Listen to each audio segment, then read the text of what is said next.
Okay. Ladies and gentlemen, family and friends, patriots all over our country that is under God, welcome to tonight's Red America First Town Hall, the nation's most engaging platform, where we the people run the show. Red for the blood of Christ, America First, policies and candidates.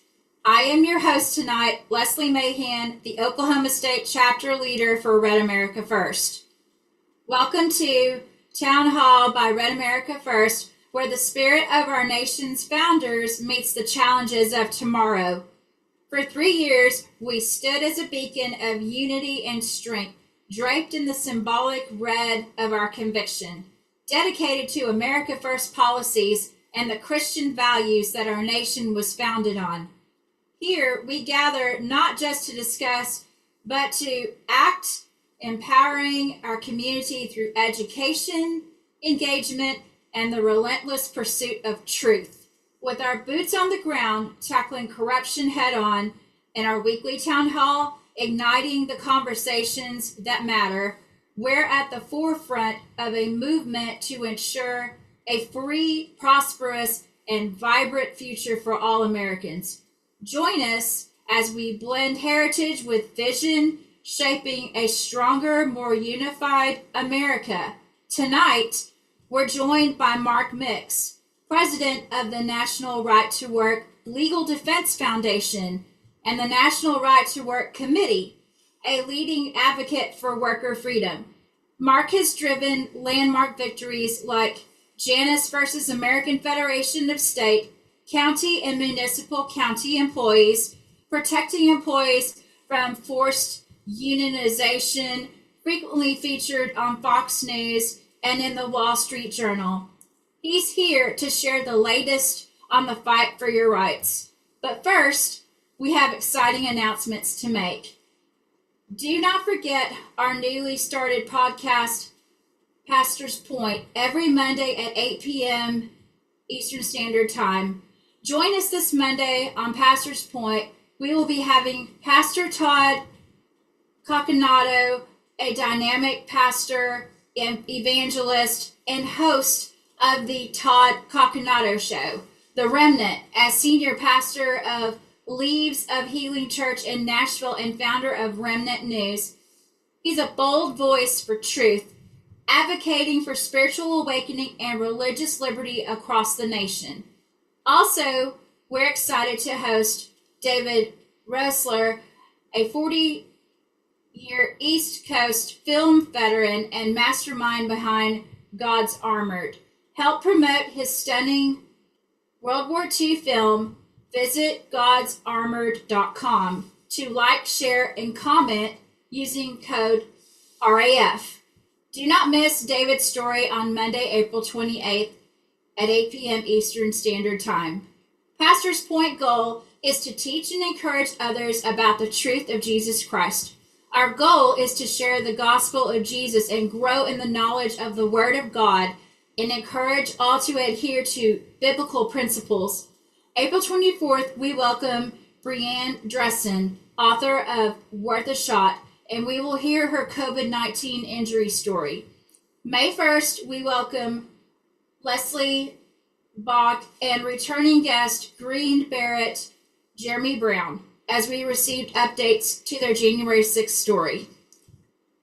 We need some support from our viewers and those who have the will to help. Our team relies on all the support of our viewers and donors. We appreciate the help.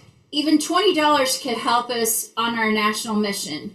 Visit givesendgo.com/Red America First/donate. For those joining the live stream, we're looking to grow our live panel.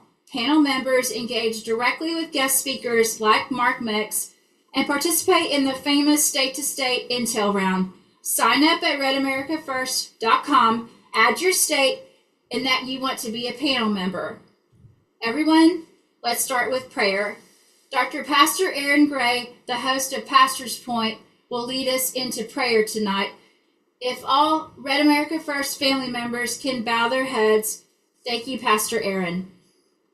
Thank you, Leslie. Let us pray. Dear Heavenly Father, we come before you tonight, Lord, with a heart full of gratitude. We thank you for this day. We thank you for the opportunity to gather together as your people. We thank you for the opportunity to share your word. We thank you for the opportunity to learn. We thank you for the opportunity to grow. Heavenly Father, Lord Jesus, we come before your throne today with mercy and grace in our heart, seeking your face. As your word says, if we ask, we seek, we knock, we will find, the door will be opened. So, Lord, we come seeking your grace in our lives, seeking your mercy to lead us, to guide us as we follow your example, Father. And that's what we ask here now. That is our desire, is that we follow your example. We do what you want us to do, complete your will, your plan, your purpose in this place, Father. Let it not be ourselves, let it not be us, what we want, Lord, but let it be what you want, how you would have us go, what decisions you would have us to make, Father. We just thank you for that. And that's what we pray over this podcast tonight, Father. We ask that your Holy Spirit moves in this place. The truth is spoken, the word is shared, and Lord, people's lives are made for the better to following you. So we ask you to be anoint the speaker tonight, have him move in a mighty way for you, Lord God. We thank you for all these things.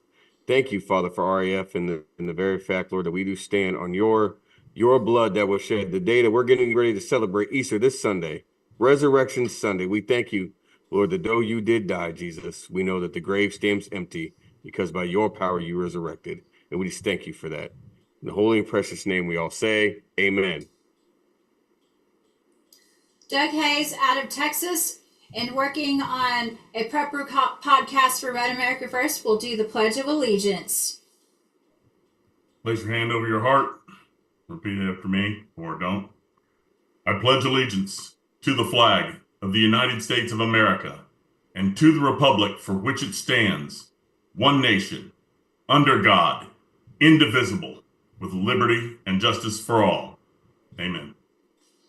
And I, Leslie Mahan, your Oklahoma State leader, will sing the national anthem tonight. Oh, say, can you see by the dawn's early light what so proudly we hailed at the twilight's last gleaming, whose broad stripes and bright stars through the perilous fight o'er the ramparts we watched were so gallantly streaming, and the rocket's red glow, the bombs bursting in air, gave proof through the night that our flag was still there. Oh, say does that star-spangled banner yet wave o'er the land of the free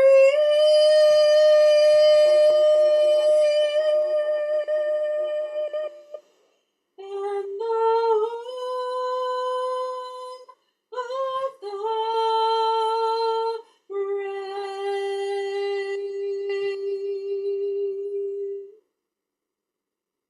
So much to discuss tonight. What a beautiful introduction to start this interview with Mark Mix. Welcome to our podcast, Town Hall. We are honored to have you.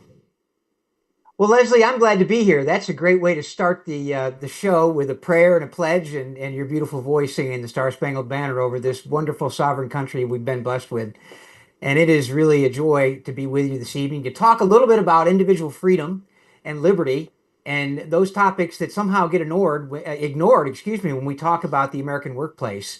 You know, the issue of right to work is really, really simple. We believe that everyone should have the right to join a union, but no one should be compelled as a condition of getting or keeping a job to pay dues or fees to a union just to work. It's a really simple concept. It has lots of support across the country, but politically, we've got quite a battle to fight. Oklahoma obviously is a right to work state. You had a big fight in your state over it. We started fighting back in the late 1950s. We had a big battle in 1964 over right to work. And we finally, with the leadership of Governor Frank Keating, got the right to work law passed in Oklahoma. And 25 other states around the country that have what are simply known as right to work laws.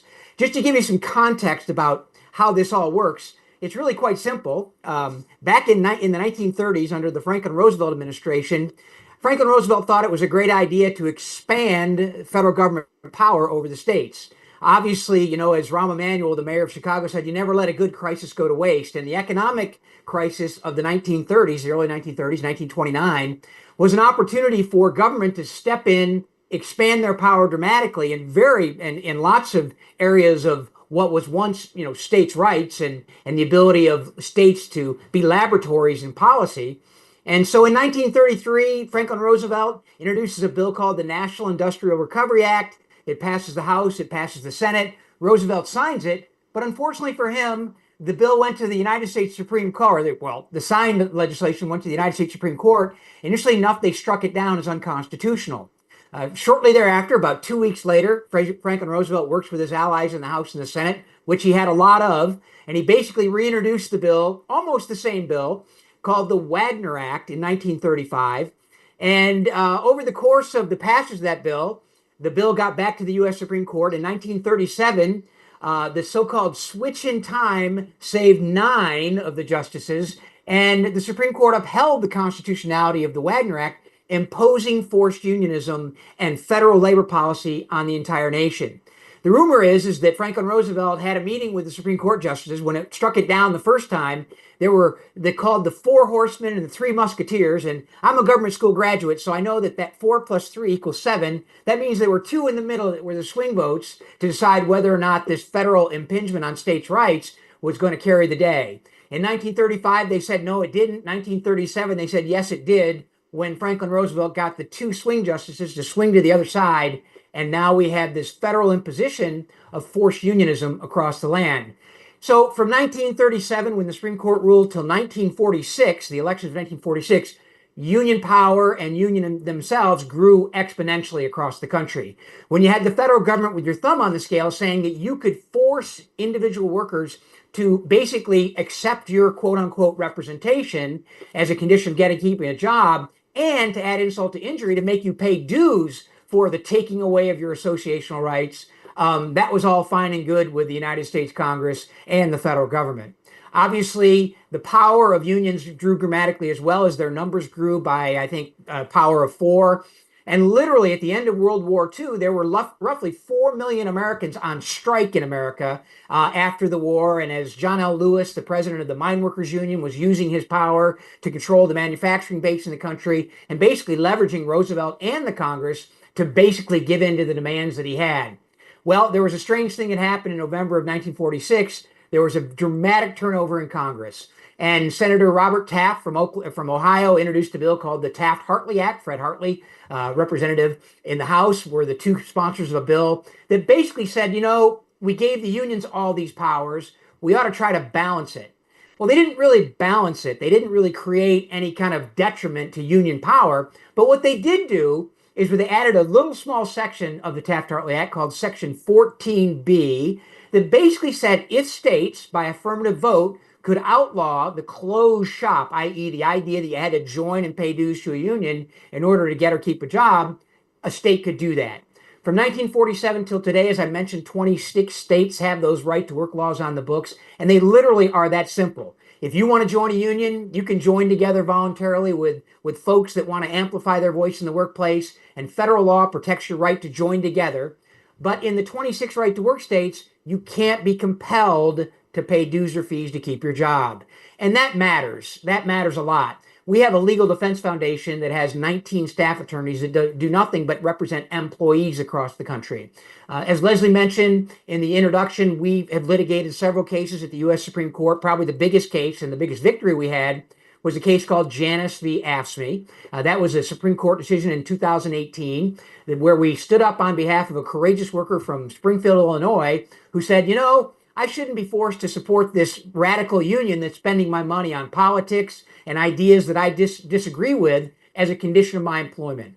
We took him through the federal court system. We lost at the district court. We lost at the Court of Appeals. We ended up at the U.S. Supreme Court. And believe it or not, this is still what gives you hope for America, is that one individual with the courage to stand can find the way to have his case heard at the highest court in the land and get his 30 minutes of kind of oral arguments regarding this right.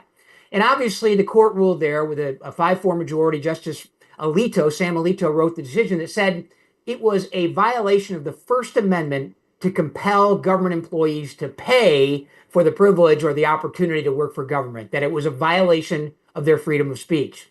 Now, we had hoped that they would say that, those constitutional rights go to the private sector workers as well, but they don't, because this is a statutory bill. The Wagner Act, the Taft-Hartley Act, and what's known as the Landrum-Griffin Act make up what today is the National Labor Relations Act. And that still gives the federal government the ability to impose forced unionism. I see someone here is from California. Larry, it's not any law in California that forces private sector workers to pay union dues.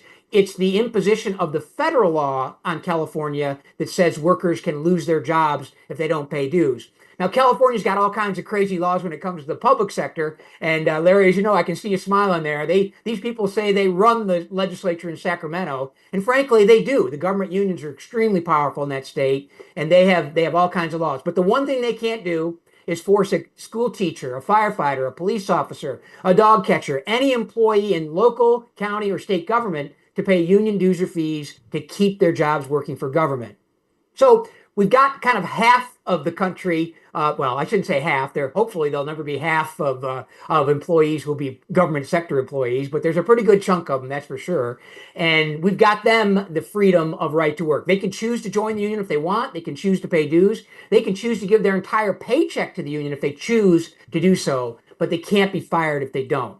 So that's a nice piece and a nice victory for those government employees, and it's having real impact. We estimate that the number of workers that have basically said to the union, you know what, I'm not interested. If you start paying attention to the shop floor in the workplace instead of playing politics in Sacramento, Oklahoma City, or Washington, D.C., I may reconsider. But right now, I don't want to support you, and I don't have to because the Supreme Court says I have First Amendment rights not to.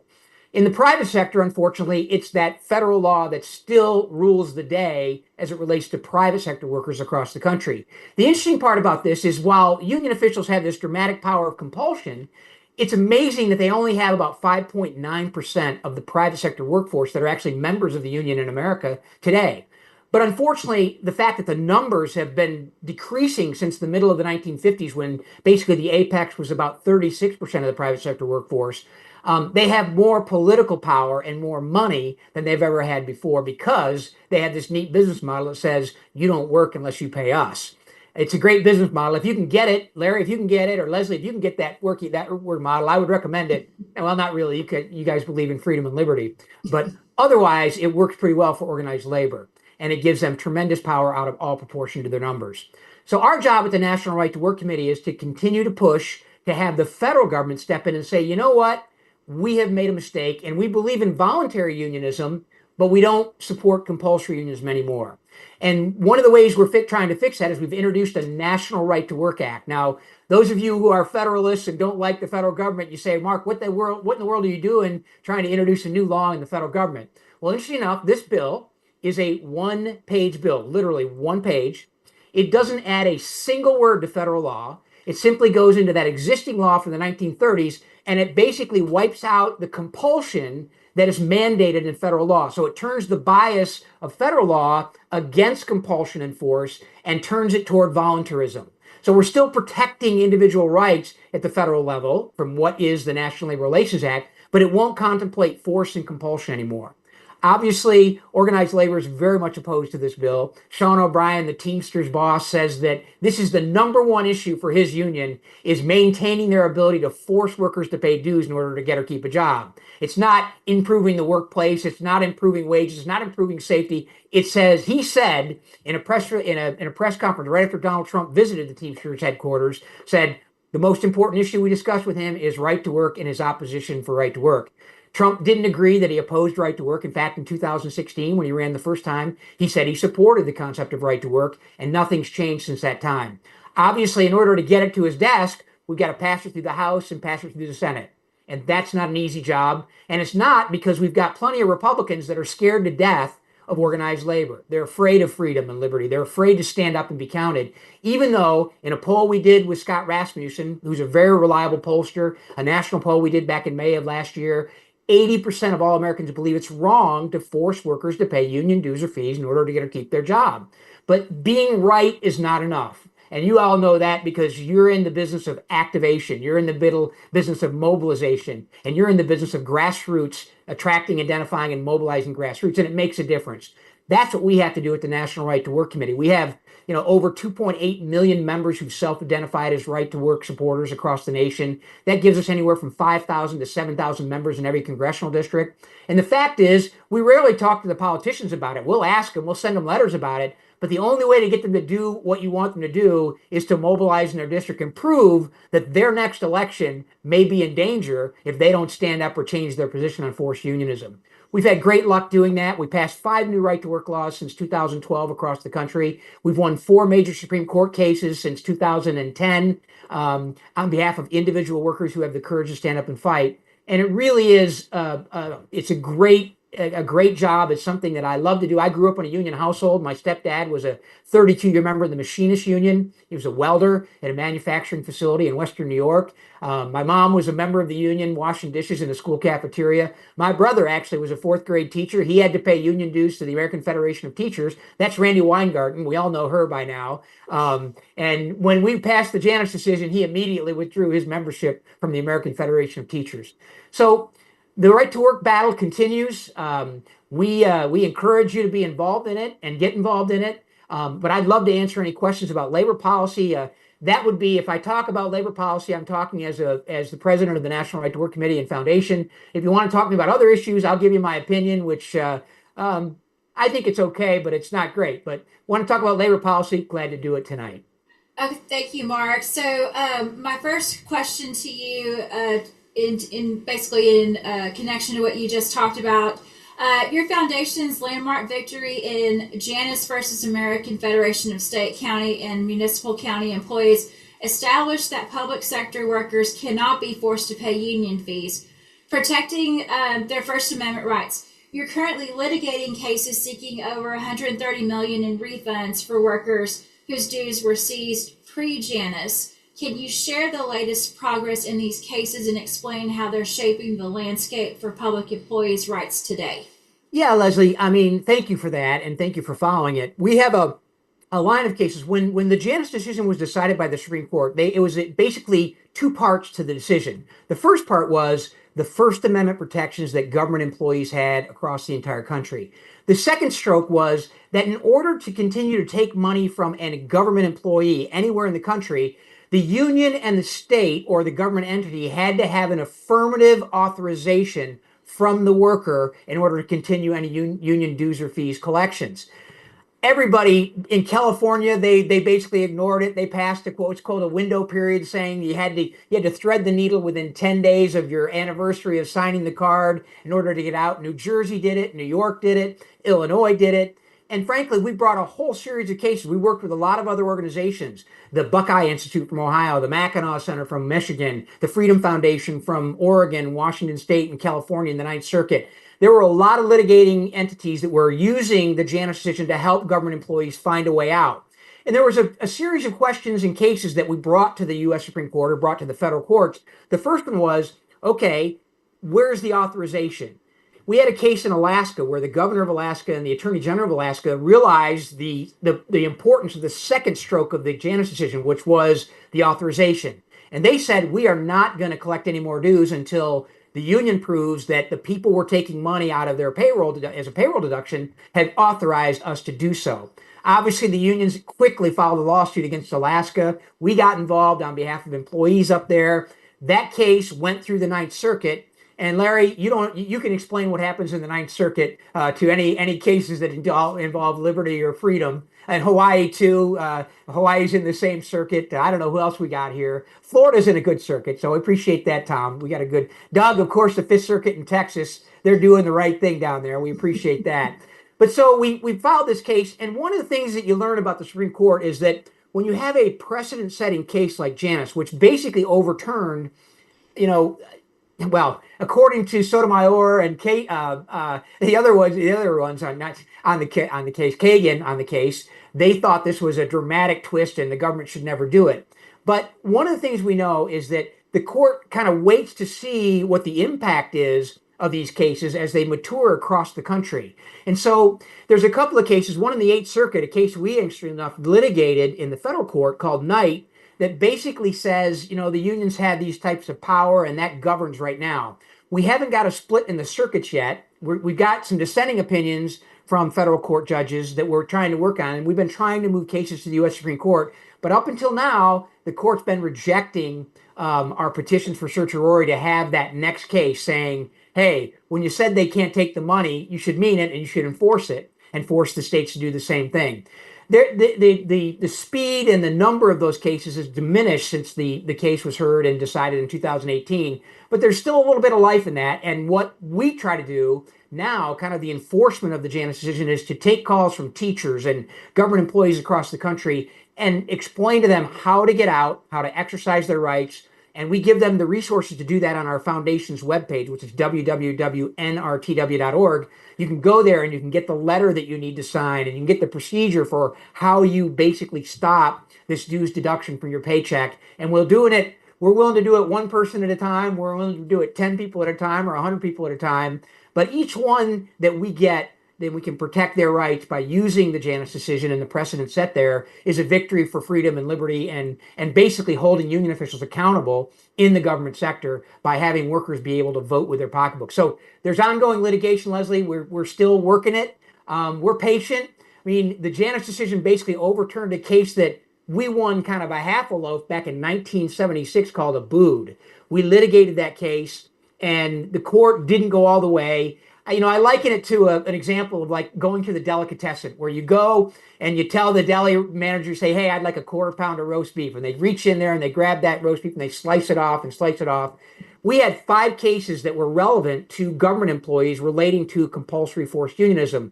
And each time we took a case and got it to the Supreme Court, they would slice off a little more of that roast beef. Until we brought the Janus case, we brought the same First Amendment case. They reached in there. There was nothing left but the First Amendment. And so they had no choice but to free these government workers across the country from this scourge of forced unionism in order to work for our government.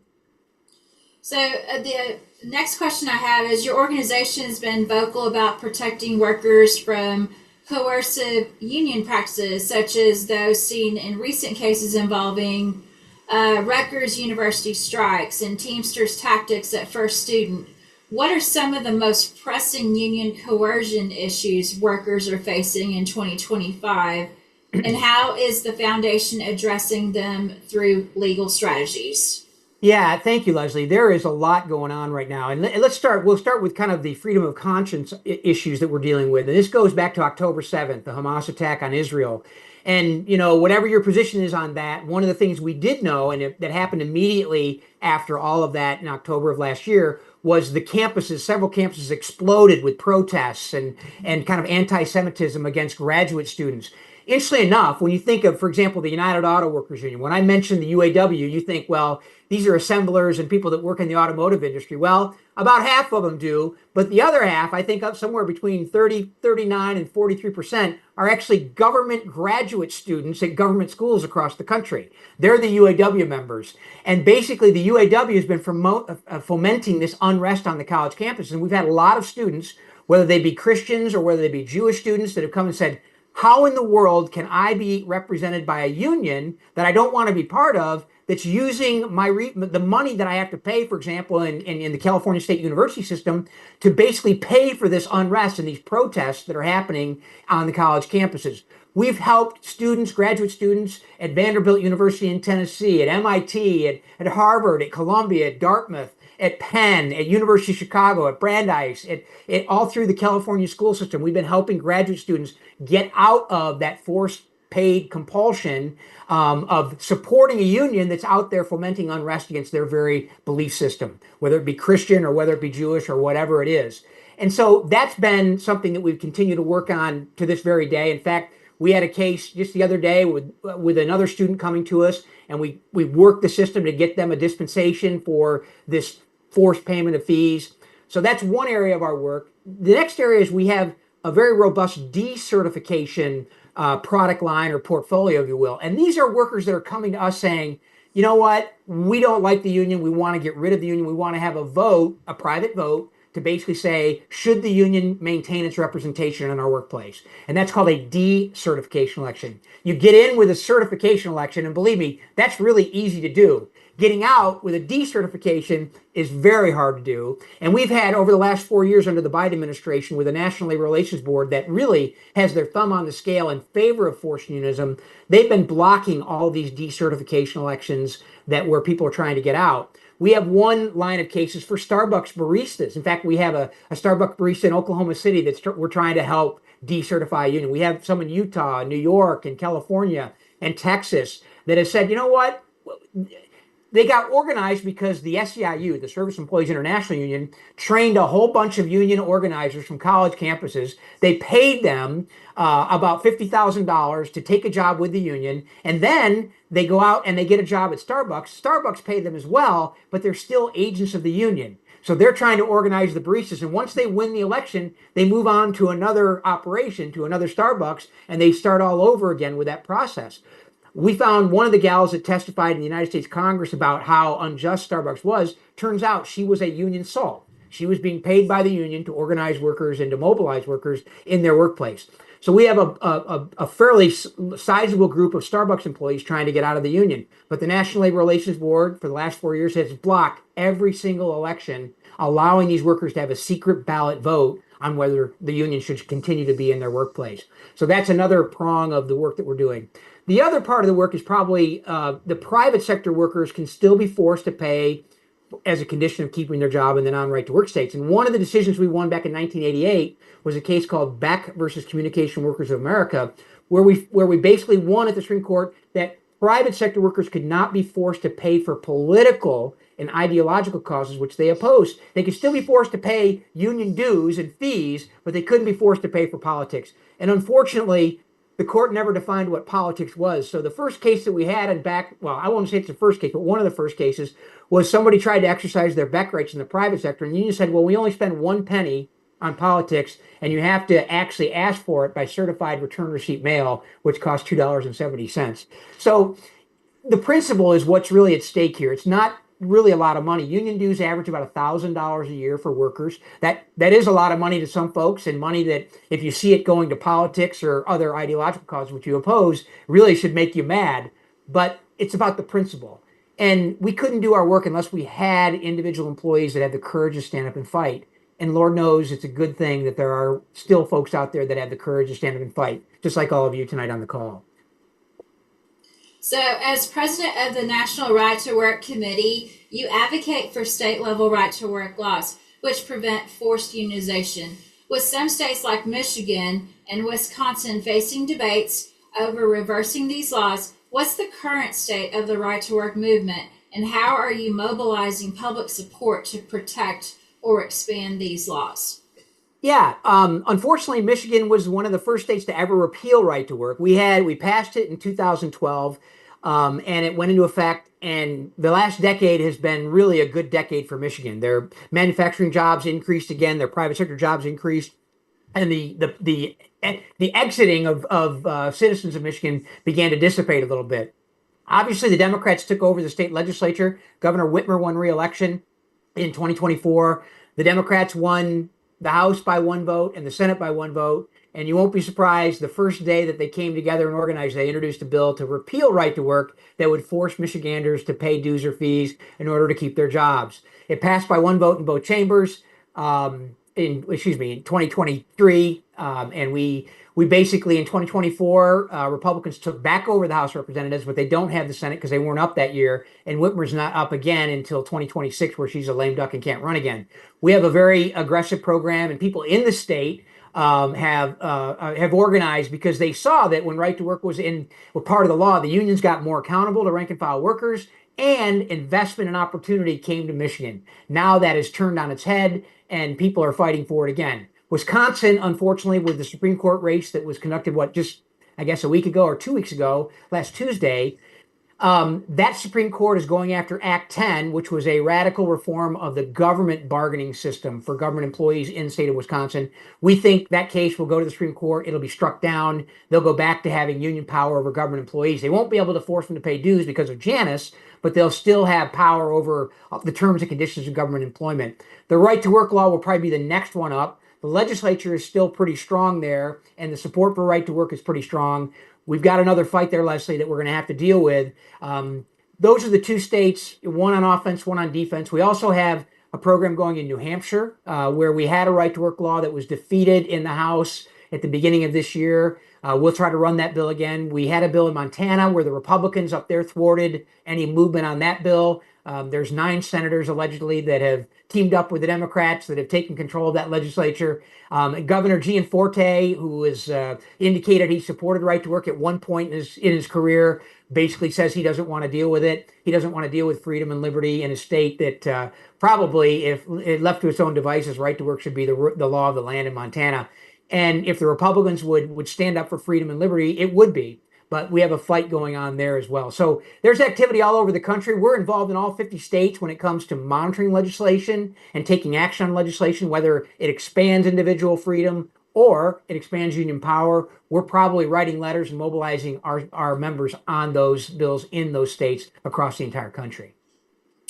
The Biden administration's National Labor Relations Board, NLRB, has been criticized by your foundation for decisions that favor union interests, such as in the Charleston port workers case. How are current federal labor policies affecting workers' ability to resist compulsory unionism, and what specific actions is your foundation taking to counter these policies? Yeah, Leslie, this is something that's really making breaking news right now. The National Labor Relations Board is the 5-member board that was created when the National Labor Relations Act was passed back in 1937. And then it was only 3 members, then it got expanded to 5. And basically tradition says that the president in power, that party has 3 seats on the board, and the minority party has 2 seats. There's no statute that says it has to be that way. There's no regulation. It's just kind of tradition. The interesting part about that debate right now is an ongoing fight that President Trump is waging against kind of about having how much executive power does he have in running the executive branch of the United States of America. And when Joe Biden was sworn into office back in 2021, within 5 minutes of him taking the oath of office and getting into the White House, he sent out a letter to the general counsel of the National Labor Relations Board, who is the top lawyer. There are 5 members of the board and 1 general counsel with a legal operation that goes out across the country in 32 regional offices across America. And Biden told the general counsel that was appointed under the first Trump administration, nominated, that they could either be fired or resign by 5 o'clock on January 21st of 2021. The general counsel said, no, I don't want to be fired. This has never happened before. He had 10 months left on his term. This is the first time in American history since the formation of the board and the general counsel that a president has asked one to step down. Biden did that. He fired the general counsel. The acting general counsel came up the next day. The same letter went out and said, you either resign or you'll be fired. They fired the gal that was the deputy general counsel and then the acting general counsel the next day. And then he put in his people that basically had their thumb on the scale and literally changed labor policy dramatically in favor of forced unionism and union power. The board itself was 3 Democrats and 1 Republican. President Biden never nominated someone to fill that empty, quote unquote, Republican seat. So they always had a majority on every decision based on the partisan makeup. You know, the secret is they tell us that they actually spin like a wheel when they're picking judges, and you know it always comes up with the majority Democrat, amazingly enough. And I know it's just a game of chance, of course. It never, there's no tomfoolery here. But the fact of the matter is, for the last 4 years, they've expanded union power dramatically. And it's interesting because when the Bush administration was in, or Republican administration is, they tend to think of the National Labor Relations Board as a tool for big business and for business interests. The fact is, there are 3 parties in labor policy. There are the unions, there's business, and then there's the employee. And the employee, who allegedly this act was written for way back in the 1930s to give workers more power, is the one piece that's always left out of the equation. It's always this contest between big labor and big business. Sometimes small businesses, too, get caught up in it. But generally, it's the decision goes one way or the other, and the employee interests are left out of the equation. We, on the other hand, have, like, for example, right now, over the last 12 months, we've had over 150 decertification. We've helped people in 150 decertification battles trying to get out of the union. We're helping employees. We can't help employers. We don't help employers. We sue employers when they're violating individual employee rights. But the National Labor Relations Board is really the place where the action occurs. And to quickly just talk about what Trump has done, not only did he fire the general counsel, but he stepped in and said, I'm going to remove one of the board members of the National Labor Relations Board. And this has started a legal battle that's going to end up in the Supreme Court probably next month. And just to give you some context, back in 1933, when Roosevelt was elected, there was a member of the Federal Trade Commission, a guy by the name of Humphrey. And Humphrey had been nominated by Hoover, and he'd been confirmed, and he was serving on the FTC. And Roosevelt wrote him a letter and said, hey, I don't think you and I have the same worldview. Why don't you just resign, and that way I can appoint someone who I think agrees with my views on what should be done by this agency. And Humphrey said, no, I'm not going to resign. And Roosevelt wrote him another letter, a little bit stronger, and then wrote him a third letter and said, finally, you're out. And interestingly enough, when Humphrey passed away during the time when he should have still been serving on the board, the executor of his will filed a lawsuit against the United States of America saying, hey, he was illegally fired. You owe us for the rest of his wages for the 7-year term. And the Supreme Court ruled on that in 1935 in a case called Humphrey's Executor. And that law has stood to this very day about how the executive branch or the president has power over these independent agencies that are under Article 2. They're executive agencies, but they're allegedly independent. Well, we brought a case back in March of last year on behalf of a Starbucks barista, believe it or not, in New York, that said this National Labor Relations Board is unconstitutional the way it's been assembled, and the president ought to have the authority to remove someone from the board. Elon Musk saw that case, and he filed a case just like it on behalf of SpaceX employees because the National Labor Relations Board is going after him. Trader Joe's filed the same case. REI filed the same case. Starbucks filed the same case. The legal theory is ours. We have a case that we argued on May 15th at the D.C. Court of Appeals. The next day, the case of Wilcox, who's the board member that Trump removed, Wilcox versus Trump, will be the next day argued. It's a mess. But I think what's going to happen is this whole issue will end up with the U.S. Supreme Court about whether or not there's unitary executive authority over these agencies. And it's a very significant question about whether President Trump has the ability to do the things he's doing that are causing all kinds of consternation with labor unions at the federal level and the left and the Marxists across the country. Thank you so much, Mark. Those in our live audience, thank you for tuning in tonight. Please join RedAmericaFirst.com. Join our podcast panel so you can engage with guest speakers like Mark Mix and participate in the famous state-to-state intel round. Panel members, please start putting your hands up for a question and answer. For my last question, Mark, your work often involves anticipating new challenges to employee rights, such as union demands for private worker information or restrictions on opting out of political dues. What do you see as the most significant emerging threats to worker freedom in 2025, and how is the National Right to Work Legal Defense Foundation prepared to tackle them through litigation or public education? Yeah, that's a great question, Leslie. And we do have active cases specifically about private information of employees. In fact, we had a case at Vanderbilt University where the United Auto Workers Union came in to organize the graduate students there. And we had two clients that came to us, John Doe 1 and John Doe 2, that basically said they didn't want to give their information to the union. And under a federal statute, what's called the FREPA, I don't know what the initials stand for, but it says the personal information cannot be shared with outside parties without authorization. The schools can't give information to anybody outside without a specific authorization by the student to do that. And these two, Jane Doe and John Doe, stood up and said, I don't want my information to go. We filed an action against them. Vanderbilt stood up too and said they were not going to hand over the information. And the UAW walked away from that. But it's very important, Leslie, to your point, that unions demand this information. They want the cell phones, the emails, the work schedules, the home addresses. They want to know everything about these employees because think about it. The employer can only talk to the employees while they're at work, and the unions get to talk to them at any other time and while they're at work in many cases. So in order to help employees in that regard, we are defending their ability to withhold that information and basically say to the union officials, you know what? just sell a good product and people will come, but don't demand these additional privileges from government to do that. And so we have a huge fight on our hands over the next several years over that issue when it comes to the freedom, the information flow that unions demand. I think we're going to have a little bit of a respite here over the next 4 years, we hope, but there's still work to do on that front for sure. Thank you, Mark. Well, we are going to turn it to our members. First up is Larry out of California. Go ahead with your question, Larry. Mark, my question is, by the way, I spent about 25 years of my career before I retired as a human resources director and about 5 years as a vice president. So I can relate a lot. You're well trained, Larry. I know you're well trained. Yeah. No, you would think so.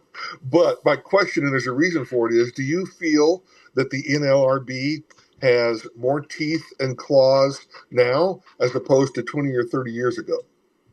Absolutely more teeth and claws now. Under the Obama administration, they overturned about 1,400 legal years of precedent. And just getting back to where we are, Larry, is really to where we were then. The Trump administration did a great job. He hired a great general counsel during his first term. He's nominated a new general counsel here that hasn't been confirmed yet. There's an acting general counsel right now out of a region in California. But he's kind of stymied by this question about whether or not the board's even functioning, because right now they don't have a quorum, so the board literally is at a standstill. But there is a lot of work, Larry, to do to get back to where we were when it comes to just basic employee rights. Like the idea of, for example, as an HR person, better than most, if someone comes in and says, hey, there's a union guy that's organizing in the parking lot, and if you say one thing wrong, basically get an unfair labor practice charge, and you end up at the NLRB. Absolutely. And I'll guarantee you that it doesn't go well for you, because from my experience, I think I was involved in 4 or 5, union campaigns that were trying to organize in the organizations that I was working for.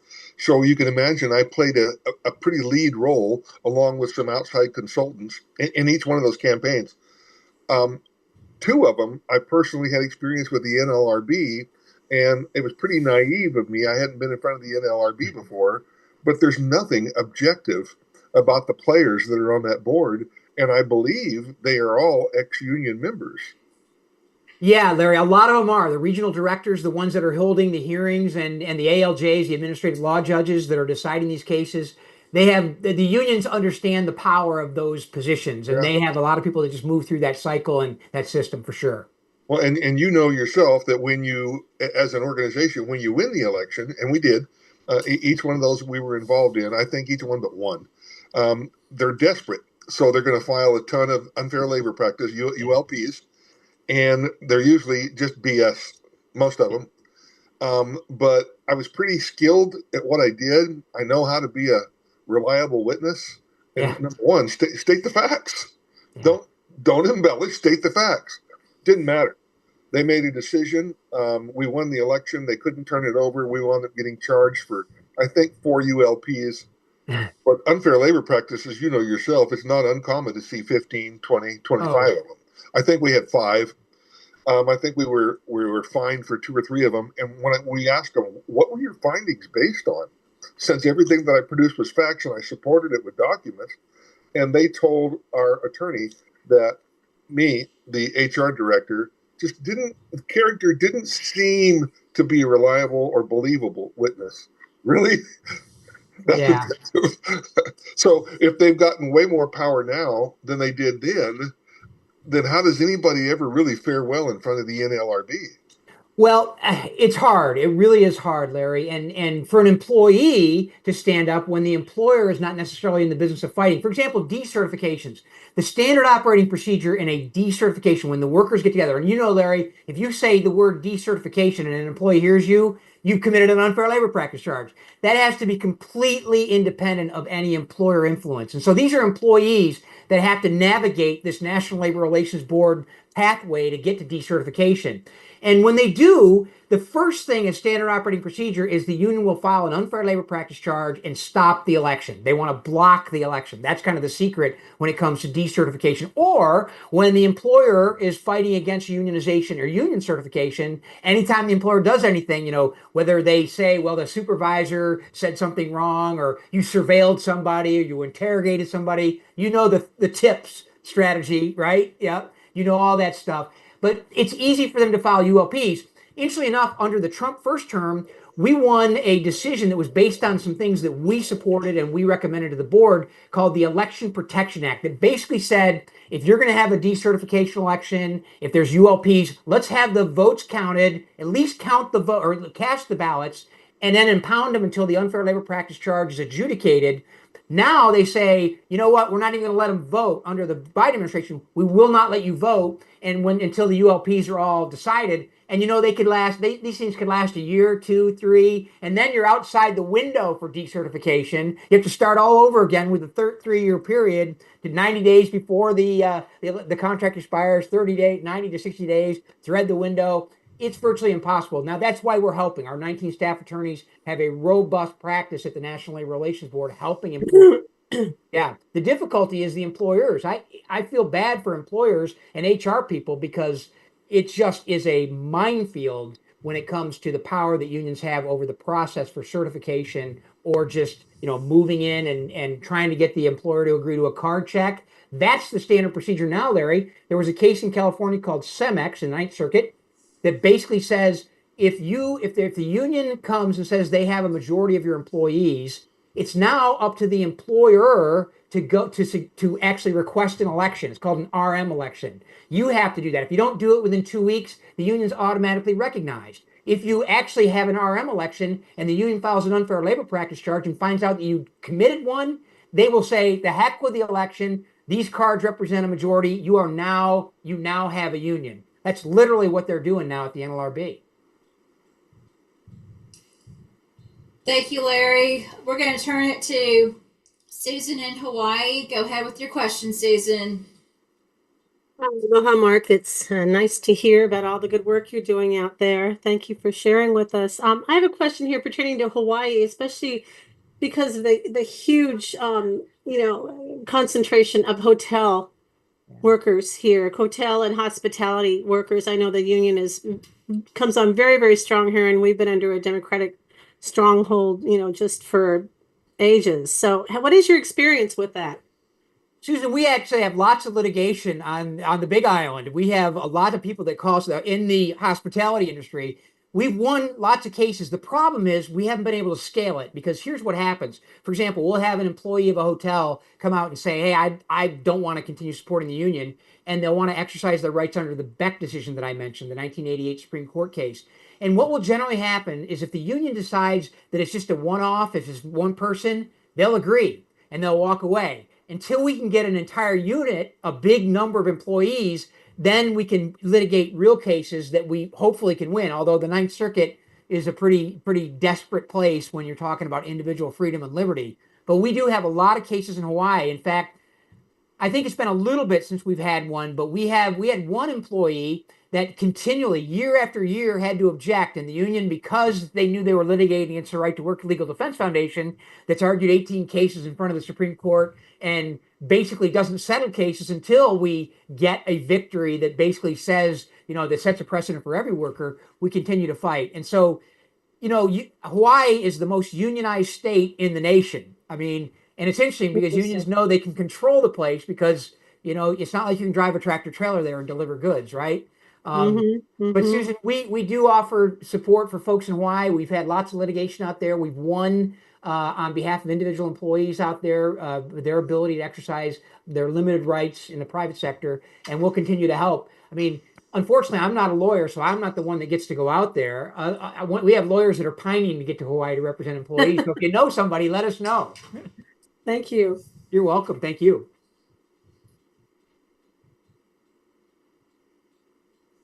Next, we have Mageso, who's also in Hawaii. Go ahead with your question, Mageso.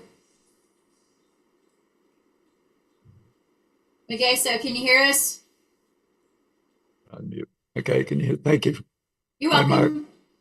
In regards to workers' rights, during the unconstitutional COVID lockdowns, were there any court cases to prevent or allow employees to work? And was that also true during the bioweapon vaccine? Yeah. Yeah, we actually did help some employees when the union was mandating that employees had to get the shot. We came in and we helped a bunch of employees avoid that. When the employer was doing it, it was a little bit different. It was a little bit out of our, kind of our sphere of influence. But when the union was imposing these forced mandates on workers, we were able to get relief for several of them. And of course, the union said, "Well, we're willing, in order to force the employees to take the vaccine." They say you got to reopen the contract, and oh, by the way, we're going to start renegotiating other terms and conditions of employment when we open it up. So they had kind of these crocodile tears saying, "Well, we'll agree with what the employer says as long as the employer gives us a few things on the side as we reopen the contract." A lot of unions were calling for, hey, you can't mandate this, you have to bargain over it. And then the union would start bargaining, but then they would ultimately cave in to the mandate. But we did win some cases on behalf of workers on freedom of conscience issues. We won some. And then when the union was the one that was imposing it, we were able to win some relief for workers that would come to us and ask us for help in that particular specific situation. But yeah, they were part of it too. And what we're learning today about it, as we have about 135 employees at Right to Work, lawyers and folks that model legislation. And I had one donor that called us. We were talking on the phone. He goes, "You, all your employees have gotten the vaccine, right?" And I said, "No." I said, "No, we're not gonna mandate any of that stuff." We showed up to work. We kept our office open. We did all those things that turned out to be the right decisions. Now that we know more information about it, but it was an interesting time, and I think a lot of businesses, a lot of people that had, that are fairly in their right mind, because the information that was coming to us was so, so one-sided.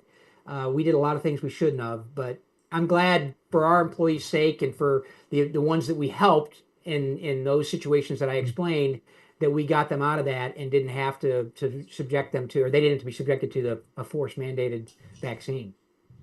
How do you think that would work moving forward if they attempted to do this again?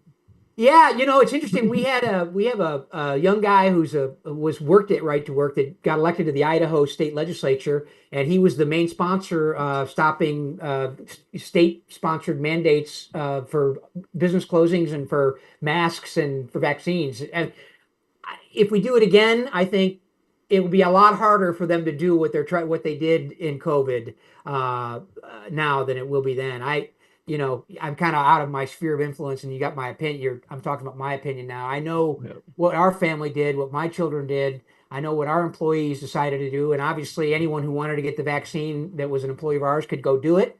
But we certainly didn't mandate it, and we certainly won't in the future if something like this comes up again. Thank you. Thank you. Yeah.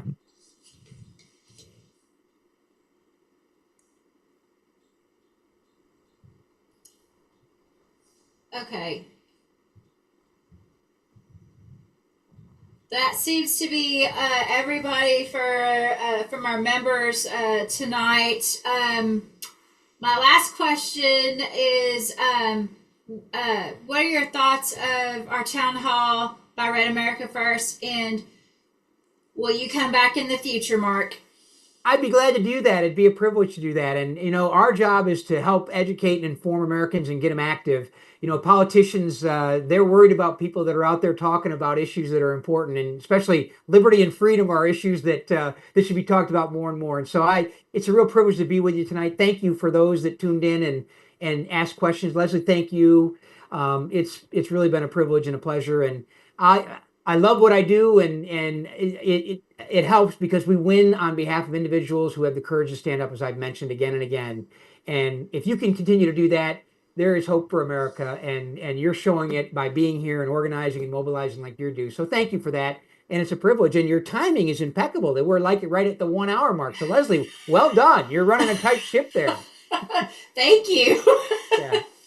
Yeah. Well, we appreciate you being on here tonight, Mark. Thank you so much. My pleasure. I can jump off here, I guess, or you can kick me out, or however you want to do it. Are you guys staying on board, or are we leaving now? I guess there's my button. All right. Thank you all. Appreciate you. Thank you. Yep. Thank you. Take care. All right, y'all. The intel round is next.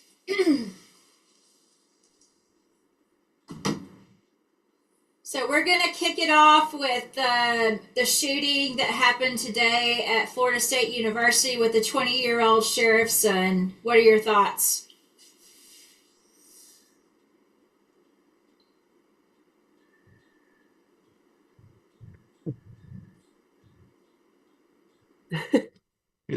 Well, I think that's pretty simple. It's bad.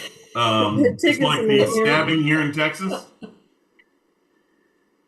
That the guys making money for the GoFundMe campaigns, and that's probably what the next people are going to do is get a GoFundMe going over there and get a for them, and saying what a persecuted person he was, to be able to go out and go kill people. There's a lot coming up about CIA mind control too over these shootings, school shootings and targeted shootings, because they follow a pattern. Even though these people are unrelated, they follow a pretty compelling pattern, that you can see over time. So yeah, I think that this is going to be something that people are going to start to see unravel under these old covert CIA mind control, MK Ultra, and there was one called Project Orion. I haven't been able to find much on that except for something from AMC. So yeah, these are. I think they made a movie, kind of based loosely on that. That's been out in the public. I just can't remember who.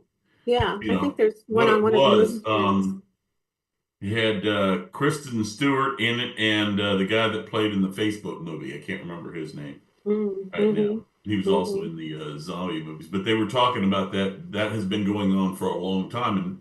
And one of the other things that again, movies, they have to tell us, the Satanists, of course, have to tell us what they're doing prior. So I think that's where the movies come in. And they were talking about, there was a movie with George Clooney, whom I hate now, years ago. It's called The Men Who Stare at Goats.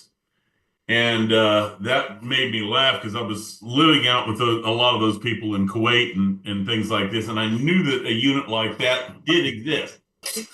So wow. MK Ultra, that's the name of that group that you're thinking of.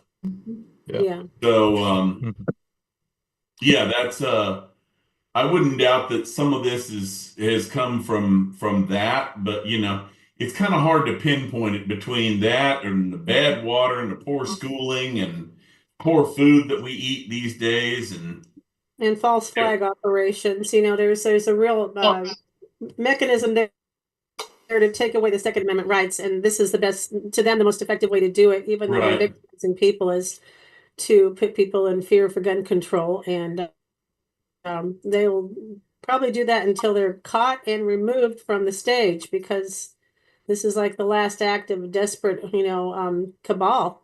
Yeah, I wouldn't doubt that. That's that it's a subversive kind of thing to get us to take away Second Amendment rights. That's what they don't want, an armed citizenry. I sit here every time we're on one of these shows and I'm messing with a new weapon of some sort around here. And not that I'm using it for anything other than going to throw a knife or whatever else, or clean my guns and practice my shooting. Well, I'm just curious if California heard about the FSU shooting. Did you hear about this? Over. Yeah, we have. Okay. Well, Tom, what's your reaction? This is your first year in Florida, and there's a shooting at FSU. How do you feel about it? Not normal. This kid had some kind of problem. What do you think? I think this stuff is just staged. They seem to do it all over the country, and I mean I haven't follow. I wasn't really watching much TV to follow it, but it just seems like every time this happens, it's staged. But now they're not saying get rid of the AR-15s. They're not saying it now. Well, they stopped saying it when Trump got shot. Well, Trump. Well, what about the Biden memo that they found? He was setting it up to take away all our guns. Oh, I'm sure he was. I mean, I only, yeah, I ain't got one, but you know, they definitely were trying to do it. There's no doubt about it. Hopefully with Trump in there, they're going to stomp on all the stuff that Well, they've done. you got to remember the kid got his gun from his mother, deputy Right, sheriff, right. and I and it, heard that. I heard that. Yeah. and there should be no excuse for a sheriff's gun to be accessible to children, No, I agree. anyone for that. I agree. And his father was part of the police department. I thought it was his mother. Can someone clarify? I thought the father was part. Or maybe I heard wrong. It was the mother.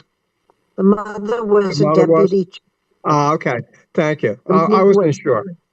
Yeah, I didn't hear a whole lot on it. I only heard a little bit.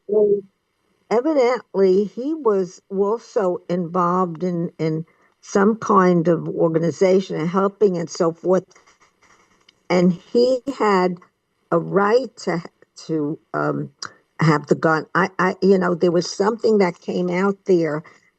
It was very, very brief, and I don't have all the details, but evidently he was allowed to have shipper.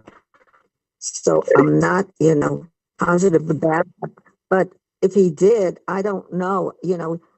Some people are saying perhaps he had Rosemarie, I think we some lost you. Are mental. you still there? Yes, I'm here. It just seems like there's Can you always hear some me? kind of cohesion that pushes these people to do this. You know what I mean? It just doesn't happen. It seems like they're led to do it, but they've been They, shown yeah, to do it. they. I don't know. I'll I There's don't go know. back. I'll go back Yeah. to what Susie was saying with the mind control.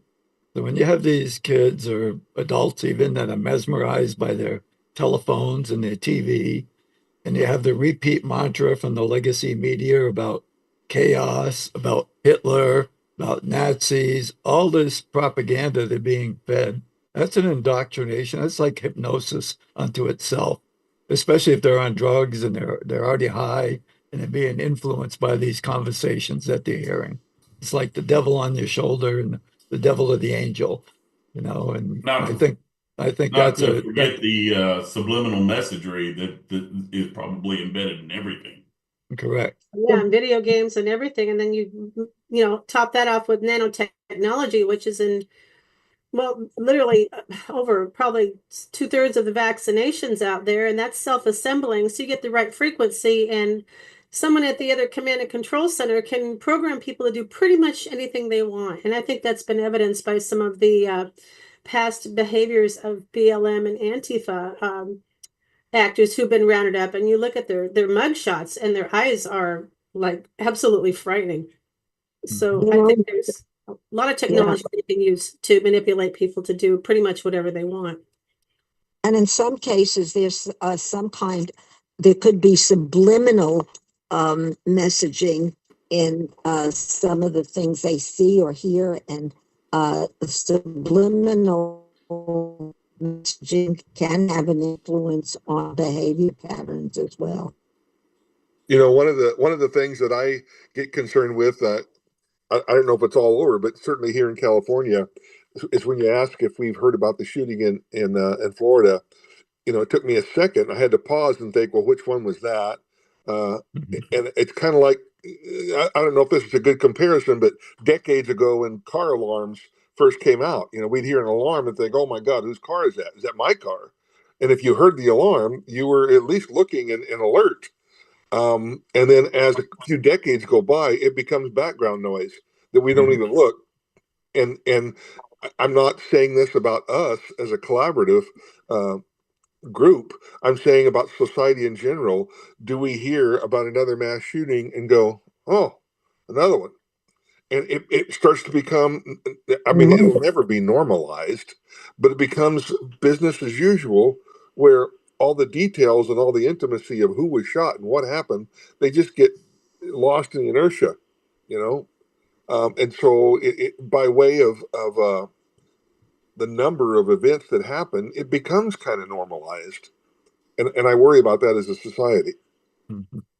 Well, I had my first school shooting when I was graduating, and I'm old. So that was in California, Barstow, California, back Oh in yeah, the early, or very early, well, 1980, as a matter of yeah, fact. And we had some guy just lose his shit and go around and start shooting people. Fortunately, it was only with a 22, but he did come on campus that day and shot several kids, and they locked him up in the loony farm for a while. But this guy was never right from then on. And it just recently, and I think I said this story before one time, but he got into another altercation, in his now 50s and late 50s or early 60s, and cops shot him dead finally. So, there's no making it right, unfortunately. They don't have anything to do, but these things have been around forever. And so it's not something new, but you're absolutely to your point. We get numb to it and go, oh, another school shooting. yeah. It's not just the school shooting. So, Doug, I came from Texas, so I've been living in Oklahoma, going on 17 years this Hey, you're summer. brainwashed already. I don't know what the hell you're doing up in Oklahoma. My husband's job brought us here. So. Obviously, subliminal messaging getting to you. Doug, you're so bad. Hey, it's a law. We have to get people from Oklahoma shit, and especially transplanted Texans. Okay, good boy. Go get him. So, there was in the town I moved from, Wichita Falls, Texas. There was basically a shooting that happened at a local bookstore called Hastings, Books. And it happened actually on Hitler's birthday, April 20th, 2009, around 9 o'clock at night. The gentleman was about 20 years old, and he was from a very well-known, wealthy family. Everybody knew the Milbergers. They had a business and everything. But apparently, this kid was mad. He wanted to take revenge. They said he was going to actually go to a Walmart and carry out his revenge, but he decided to go to the bookstore instead. So he somehow got a hold of a shotgun, and he took that shotgun and he entered the cafe. I was actually supposed to be there with my daughter that night, but now I know that God's protection is real, more so than I did. But there was something inside me that said, don't go. And that's when I heard all the news. And I just about like, whoa. So he targeted his victims by their color. He yelled out, "Happy birthday, Hitler, white power," pulled the shotgun and started shooting people in the cafe. And then he made his way a little way into the bookstore. And when he was done there, he went to a local officers club, because in Wichita Falls, there's Shepherd Air Force Base. So there were a lot of officers there. He shot the bouncer, and then he wasn't satisfied with that. Then he went to a family's, took shelter in a family's house, and then he went in the bathroom and apparently shot himself, but he later died from his injuries at a nearby hospital. So, I mean, this is a pattern of the 20-year-olds, it seems like, that they are targeting, and they are targeting those that, are really screwed up in the head, it seems like. It's not just school shootings, it's just like what I just told y'all, it's different places. It's almost ritualistic, when they're using specific dates, and that's well known on a satanic calendar.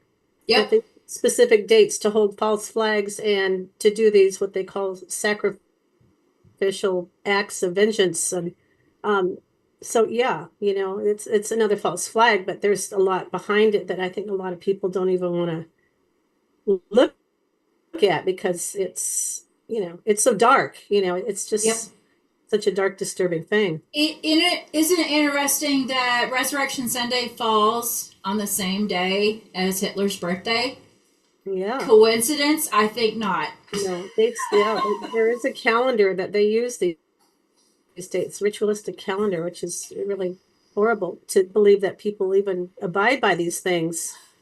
But heck, our calendar's even wrong. So, it was something that vexed me for many years when I was a kid. I was like, it's just something not right with it, when it doesn't follow the lunar calendar or anything else like this. So I don't know what they call that one, but there's a name for it out there. We're supposed to be 13 months out there total. Well, we're in a Gregorian calendar right now, and we should be on a Julian calendar, because that is more in line with our biometrics, or I don't think it's Julian, because the Julian calendar just because we used to use that in the military all the time, and that was just like assigning each day a number. So the Julian date would be 0275 or whatever else, or whatever it is right now. So here in Oklahoma City, I don't know if y'all remember the in the 90s, the Oklahoma City Murrah bombing. I only went to visit the memorial maybe back in 2020, I think it was, with my family. But anyways, the Clintons are going to be here for the 30-year anniversary memorial thing. Yeah. You mean they're double? You mean they're doubles? Yeah, exactly.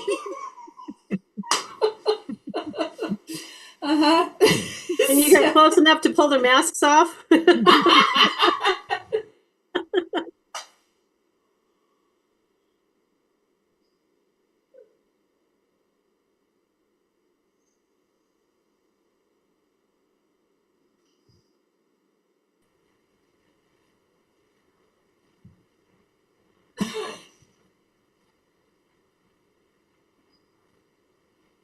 So the next topic we have for discussion is Trump's tariff policies and trade war escalation. President Trump's new tariffs, including a 10% rate on most imports and higher duties on Chinese goods, have sparked a global trade war, with China imposing counter tariffs. Markets are reeling, and Trump's 90-day tariff pause for non-retaliating countries is under scrutiny. Why it matters, impacts global supply chains, real estate development. Oh wait, sorry, I didn't mean to go that far. But so the tariffs thing, that seems to be the hot button right now, and I don't know if y'all are hearing it, but I hear it practically every day on both sides. I'm fine with the tariffs myself. I think what he's doing, it was really a setup for China. That's what it's all about, to see how many nations were going to align with China or the United States. And we got our answer on that one. And so I think, like I said, I've heard with China, go up to 400%.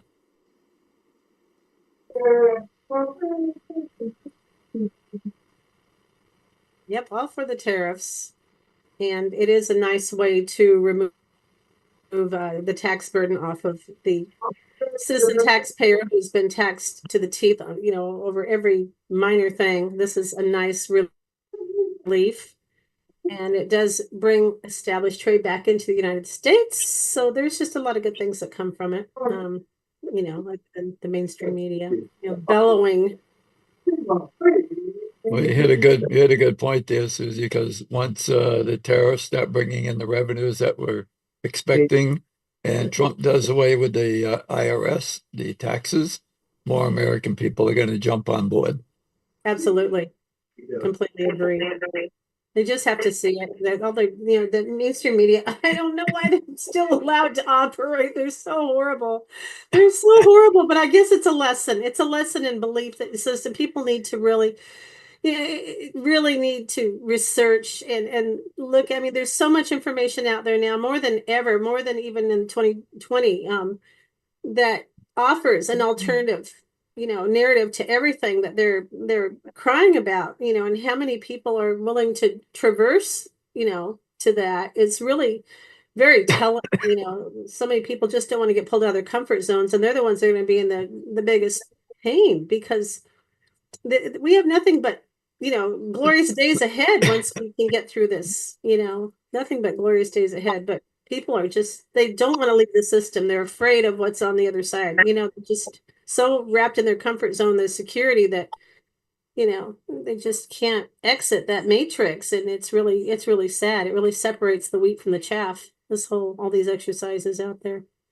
Wasn't it interesting that was it MSNBC or CNN where the reporter had to go online and say, "We really do love America"? I missed that, really? Yes, when missed that too. Trump during the meeting said that, these news media, the fake news, doesn't even like America or the American people. Then the next day they came online and said, "We just want to go on the record that we do love America." So which tells you they don't, love because our they had to go money, on and right? tell them. Yeah, the fact they They had love to the do that tells you they don't. Yeah, right, right. As Should far be as like- China goes, and tariffs, I really think that the U.S. is going to come out ahead on this because, I mean, if you watched Monkey Works and you saw all the ships that are idle in the ocean, and from what I'm hearing is that China depends on the U.S. to buy stuff. Their economy depends on us totally. And so it looks in the long term that they're going to come around because otherwise they're going to have major social unrest in their country because things are shutting down. There's thousands and thousands of ships that are idle, they're not delivering. And that means factories are closing over there. And so I think Trump's going to come out ahead on this. That's my 2 cents. Well, you're right, Ron, because China is an export country, not an importer. They Right. import our ideas, then they steal them, and then they export. So I don't know about y'all, but if you haven't been car shopping in a while, this is basically, and I'm for the tariffs too. But I have been just kind of window shopping because I'm wanting to replace my vehicle that I lost from the hailstorm last year, and also from the illegal hitting it. But the sad thing about it, y'all, is our auto industry has been sent overseas. I think the only one that's made in America that I know of is Tesla. Every other one of them is made overseas and brought over by boat or whatever. Even the companies that you would think, like GM, they're not American made. I'm looking at a Buick, and unfortunately, that Buick was manufactured in Korea. So things have to change, and I think that's the exciting thing is that's why Trump is pushing the tariffs so he can bring the industry, like the auto industry, back to American soil, away from other greedy people in the third world countries. But that's just my 2 cents. Short-term pain over long-term gain, is really what it is. Just buckle up for a little bit and know that we don't, China doesn't have everything that we really, really need. They were even exporting our meats back to us after they treated it over there with God knows what. There's so many practices that the Chinese, especially the Chinese Communist Party and controlled China, that they've done with just the fabric contents and the food contents and the medicine and the heavy metals and there's so many things that need regulating before they would even come over and that we can do better here at home. So yes, I think they need us way more than we need them. And I think I heard Ford was offering employee pricing on their vehicles. They're doing a big comeback ad campaign right now. So I don't know anything, I'm not near any Ford plants, obviously, but they've really been, thundering on online about they're offering employee pricing for a limited time for anyone who wants to buy a Ford, and they're resurrecting their factories and going gangbusters. They're desperate because we're also part of the DEI thing. If y'all didn't see the truck commercial with the two Ford trucks, and one of them was all rainbow pride. How long ago was that? I don't remember, but yeah, that was a thing around the time when the Budweiser stuff came out. Oh yeah. Well, I hopefully they remember seeing straightened up that. by now. Yeah, Hopefully they straightened up. I remember Trump also was talking about if you can get your bank to give you a loan and you go buy to any dealer that's where the car is made in America and you buy it in America, that you don't have to pay interest on that loan. He was proposing that. I don't think that that's gotten through yet, because believe it or not, I'm looking at the Cybertruck right now. Yeah. There you go. Hey, I I'm saw- a Republican and I'm from Texas. I got to represent, man. That's Well, right. Get to it, Doug. That's it, damn it. You know, it's kind of like even when I go gun shopping, the first thing I go is, okay, where was it made? Oh, Texas. All right. Yeah, Staccato it is. bulletproof too. Yeah. Oh, I could probably use that. There are a few people out to get me, but You know, can you have some guns mounted on it? no, you can. You This is got the Texas. you got the cameras, you got everything. You got it all, you know. I like to, What believe what it or is not, I've been involved in a lot of different stuff with the military, you know, and there are some certainly non-lethal things that you could do, which I would love to do. One of them is a sound thing. I can't remember what they call it right now. It's got a three-letter initial. Raytheon makes them, but I've actually got the plans to build one, and it emits this frequency really, it just goes penetrates the brain. I was like, I want one of those. Somebody comes up near it and it just hits them with that, because I've let them test me on it, and at 4% on this one thing that I tested it on, you couldn't think straight. It wasn't possible. wow. So there's a lot of non-lethal things that are available out there. So that would be fun. First, You could always play a Kamala Harris word salad video. yeah, that would be good. Or anything by Celine Dion. That would be helpful if Hey. you ever run into some place that they're in the road trying to block you from driving through. Exactly. Yeah. Clear the streets. There's another thing called a laser dazzler out there, and I've seen this work at up to 2 miles away.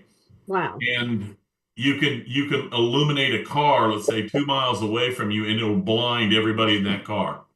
Wow.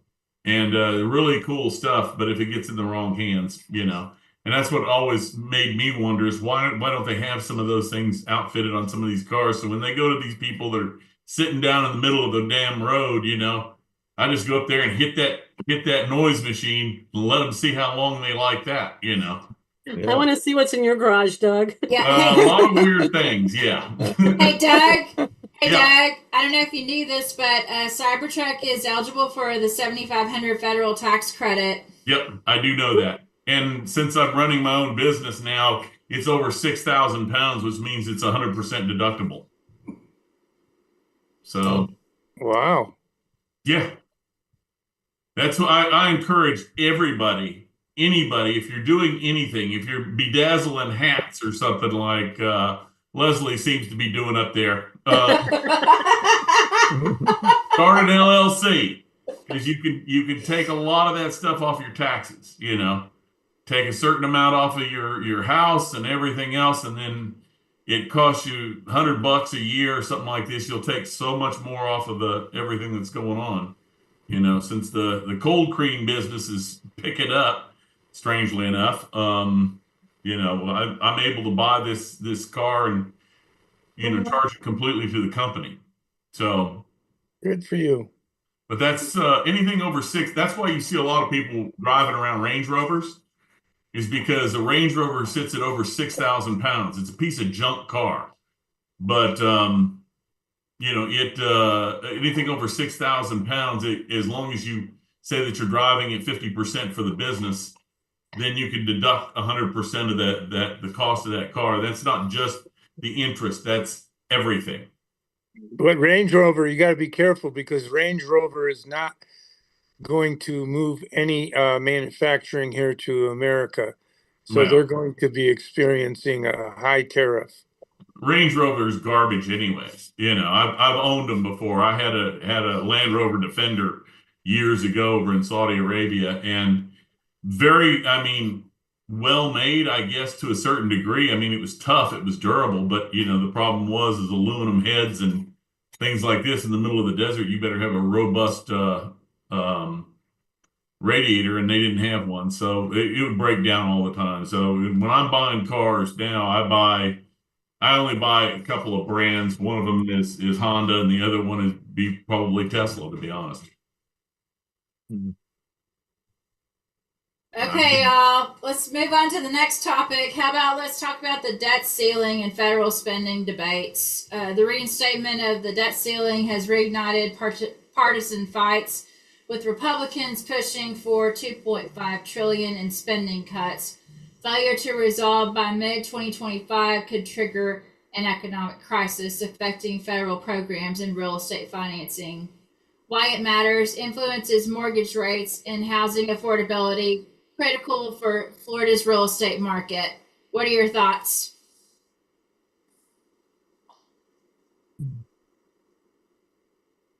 My thoughts are that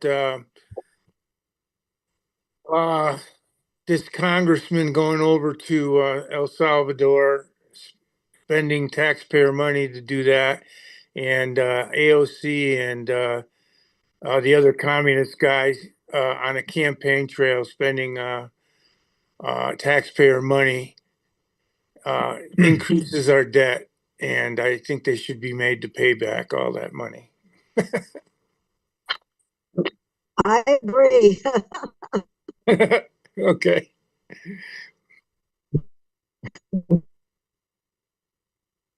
Ron, to that point, do you think that the reason why they're doing it is once again to try to make Trump look bad? I mean, that's pretty much been their MO. Yeah, That's absolutely. exactly why they're doing it. This is their way of trying to make themselves look right and make Trump, look bad. So this is why they're doing it. And if you notice, all of them are saying the same thing. You know, they take the same idea and they use the same exact wording. So you will find that they're all doing the same thing. But with regard to the real estate market, it is already starting to increase. So it's another problem. But with the tariffs, the stock market has been taking a dive, and that's a big problem because some people who are retired or are counting on their money are not able to have the kind of security they had hoped to have, with the market. So there's a lot of problems here too. It's not as easy a fix as because it could take several years. We're not sure. Well, Yeah. you got to ride the market anyways, and the market has always been a risk investment anyways. Of course, yes, but with the IRAs and all of that, they are, Well, the even more IRAs, risky right now. Well, the market's rigged just like the real estate industry is rigged, and they're both tied together. So they, exposure and kaboom, they both have to implode for us to get into, a precious metal-backed currency. So and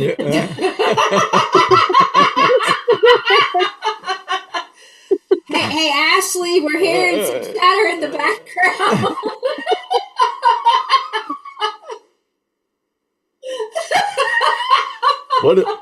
what is Ashley doing in your bag? Oh.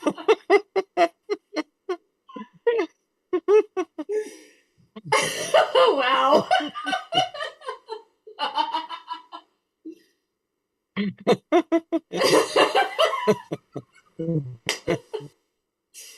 Okay. All Well, when right. Rosemary was mentioning the IRAs too, but the company IRAs, most of these guys that are setting up your IRAs and these businesses aren't experts in investments. So that's part of the problem there. You need, if you're going to invest, you need a professional investor. I second that, Absolutely. So I mean, I work for a Absolutely. financial firm here, and unfortunately, the main person that ran it was a con artist. That's why I had to leave. I could not put myself in a position to where people that worked so hard to make their millions had to borrow money against their money because she didn't want them to touch their money. Sorry. Yeah. So That's ridiculous. it is ridiculous. Yeah, that's I good. was investing back in 2008, and I was pulling my money out to build my house over in Greece. And the woman on the other line goes, "Well, why are you doing that?" And I said, "Well, let me tell you something. I do phone installations and telephones and audio video stuff." I said, "Now, if I put in a system in your place of work and the phones worked 1 day out of 3, would you be happy with my service? Would you even be asking the question?" I said, "You lost 2/3 of my money, you know." Mm. So it was at that point in time I decided I'll invest in Doug rather than anybody else. Yeah. Good Good idea. choice. Good choice. Yeah. Wow.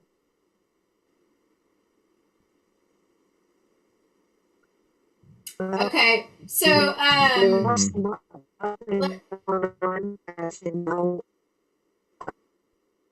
know how many of you You're have breaking up, involved in Rosemary. this. Can't understand you.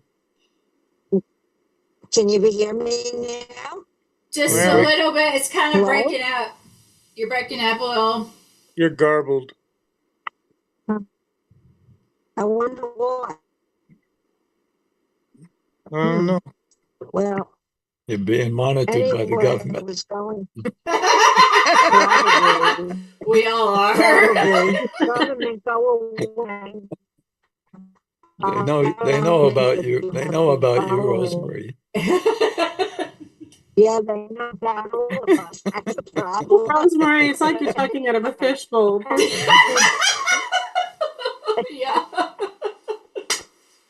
Do you want me to call back in, maybe? Yeah. Yeah. Try that. All right. All right, I'll call back in. Okay. So what I find interesting is that President Trump realizes that we're on the verge of insolvency with this debt rising. And he's doing everything he can to try to minimize our expenditures. And yet he's being hampered by these federal judges that won't allow him to save the money that is needed to keep us from going insolvent. And he is the president. And it just seems terrible that these judges are being allowed to stop him from trying to save the republic from insolvency. Well, what they're being is exposed because we have to take down the judiciary that's been installed by Soros and the gang. So Yes. we kind of have to let them make these mistakes that are so obvious that the people again will see that the system is not fair. And even though most people know that subconsciously, it needs to come to the forefront that we have a lot of corrupt judges. And that's just the fact. And the court system itself is not lawful. It's a Right. maritime admiralty court system. True. So that's another big impediment to constitutionality. You can't have that. I mean, you've got to replace these courts and these judges and retrain the attorneys in constitutional law because they're practicing what? British BAR, British Accreditation Registry. American BAR is American British Accreditation Registry. So they're practicing Roman law. They're Right. not practicing constitutional law. So, I mean, all the people have to recognize that these courts aren't even authentic. They're not even lawful. Well, don't you think the Supreme Court needs to step in and stop this, or Congress needs to stop this, because it's just continuing and continuing, and it's not I being agree. stopped. But it, Yeah, the Supreme Court, maybe Congress, no, because Congress is acting as a corporation still under a sovereign state. So they're not even representing us, that's right. legitimately, because they're not even in America practicing their congressional legislation on behalf of the people. They're doing it on behalf of the corporation until that's dissolved, So what does it take? Yeah, for people to recognize that. I mean, we're dealing with two alternate realities here, really. Two narratives, two alternate realities, and they've got to converge at some point. Well, there's a tape that is surfaced that I just heard about it today, about dating back to the 1800s when the Democrats were stealing elections back then, and they've got them on audio. You can hear what's going on, and I think the votes, there was something they're voting on back then. It was 49 Democrats and 2 for the Republicans, and the Republican jar was filled with votes, but they only counted 2. So there's a lot of bad actors. And when the corporation was formed really in 1861 and formalized in 1868 under the Reconstruction Act, that's when things really changed. And that's when the infiltration really took hold. And the Republic was threatened at that time. And we're really under common law when you get to the court systems, because the Constitution was based on common law and creator's law and common law, Right. natural law, which we'll get to next time when I talk about the hierarchy of law, would be the common Good. law portion. Good. I think education is paramount right now during these times. Well, I'm back. How's my voice now? Hey, Rosemary. Great. Sound good. Sounding good. Oh, good. Well, have you all been following what's happening with Letitia James? That's a good one. Oh yeah, that's a great one. Yeah. Oh yeah. You ever heard that? You She ever heard the ended up in term jail boomerang? Yes. Yep. And have you heard about the rest of the list, which she has apparently broken? You're garbled again. On real estate. Oh God, don't tell me. How come? Well, It's your I don't It's your know why Wi-Fi. that's It's your happening. Wi-Fi. Reboot your Wi-Fi router and make sure whatever device is connected to your Wi-Fi after you reboot it. Over. Well, they just up to fiber optic yesterday, so I don't know if that is interfering with this whole system right now. Fiber optic is supposed to be faster. it's the best. Yeah, Well, yeah, I know. Rosemary, just listen to me and reboot your router. You're going to be gone for 5 minutes or so, but get back in after it reboots. I But can't because I've got a new router. I don't even know the way that thing works. They told me not to touch it because of yeah, the We fiber lost her, optic I think. they lie to line. you. Just reboot it, okay? Just unplug it, plug it back in. No, I can't because there's Well, a cord then you going can't talk all into night it. because you There's keep you're garbled. We can't understand you. all right. Well, I will leave you then.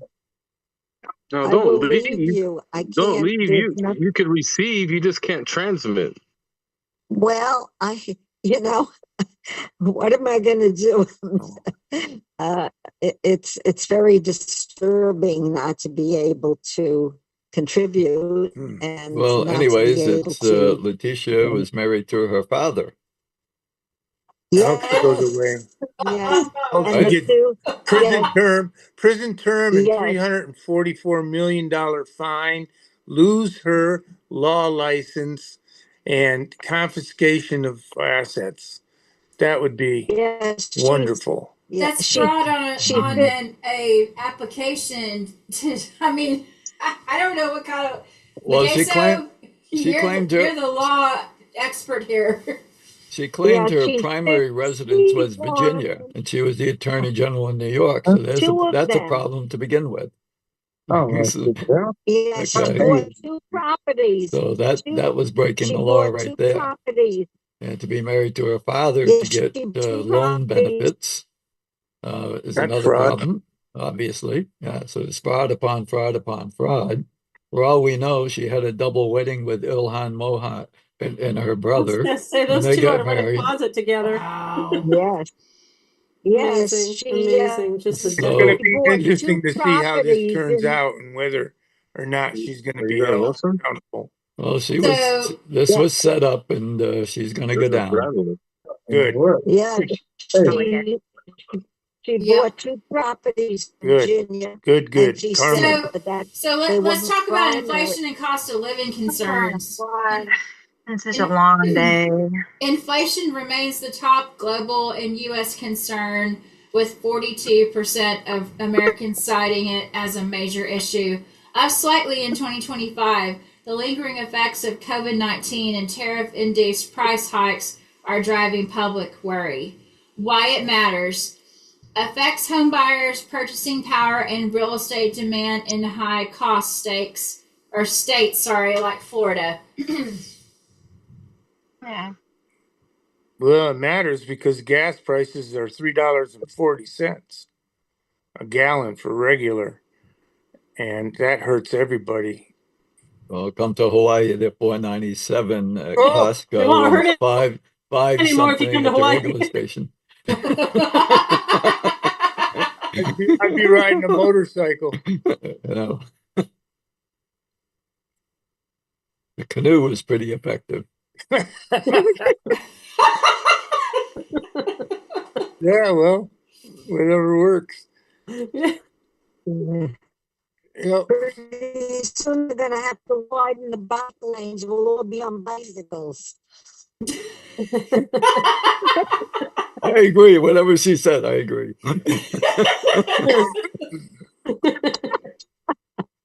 No, really on the inflation topic though, a housing crisis is incoming. There's a lot of mortgage payments that are going to be missed. There's a reduction force coming in the DoD and other government agencies. So we're going to start seeing a lot of people not being able to pay for their homes. Over. Well, I think it's exposure. You know, it's like people have to be shown who the culprits are. You know, and it's the information's coming out so fast right now. I think some people are actually losing their heads over it. I mean, I see just people even here in Hawaii are kind of, you know, getting pretty stressed out about the realities because I don't think they bargain on some of those realities. But you know, it's how do you tell people the truth? You have to show them, and this is what's being done right now. You know, it's terrible. But we've been suffering in Hawaii. I mean, we're so seasoned to this kind of poverty. It's really awful because it's just been a cabal stronghold for so long. We're used to struggling under this, and it doesn't make it fun, and it's awful. But you know, like I say, you try to spend your lifetime in Hawaii during these times, and man, you really got to be resilient. So yeah, it's tough. But if people don't know where it's coming from and how this is caused, there's never going to be a cure. So as painful as it is, this is exposure, and it has to be exposed. And if people don't feel it, they're not going to care because everyone is so locked But in. I just want everyone to know that we, the people, are going to suffer in the interim. Okay, it's not going to be an easy thing for us until we get out of this hole. Yeah, but it's still Yeah, not going to and be. Trump It is won't going be to as. complain. It won't be as bad as the Depression. And I Trump think will it'll be be a lot blamed for it. faster too. I I mean, mean, Trump already said it's that the operation is over. He essentially said that emphatically just a few weeks ago, and so now we're bearing witness to the operation. It's kind of like Florida. 2008 with the banking industry, only this time the bankers aren't going to get bailed out. Yeah, they're That's definitely not getting bailed out this time. No big short yet. Yep. I lost And my real house estate because of companies, Obama. Yeah. real estate So- companies that follow the insurance companies are under the microscope Yep. now. So it's, there's a lot of layers to unwrap Yeah, here. insurance is raising prices and everything, everywhere. It's getting out of hand over. Yeah. Trump just did an EO. I was going to pull it up today and I got distracted Hey. about the insurance companies. Is Doug still on here? Well, I don't see him. in Florida, No, he's not. There's an Okay. email on full disclosure. The insurance companies have to list, and the medical industry, I think they have to list all their expenses, what their costs are now. They're going to be having to bear justification on their costs now. It's going to be complete transparency. So that's going to be really interesting. So I'm not sure if y'all heard about this with all the Tesla destruction, that there are some insurance companies that are refusing to insure Tesla, and I don't know which ones. I just heard something about that. Oh, wouldn't that be discrimination? Yeah, you would That's think. insurance fraud. You know, mhm, they say a lot of things, but let's see what happens. exactly. I saw my first Tesla on Kauai today. Oh, you did? Oh, Yeah, it Well, was in there's good several shape. here. Yeah. I have 3 neighbors that have Teslas. Man, reboot your Right computer, across. Rosemary. Oh man. Poor What? Rosemary. She's got to reboot her computer. She's just got to reboot it. Don't worry, Rosemary. It's not I censorship. can't.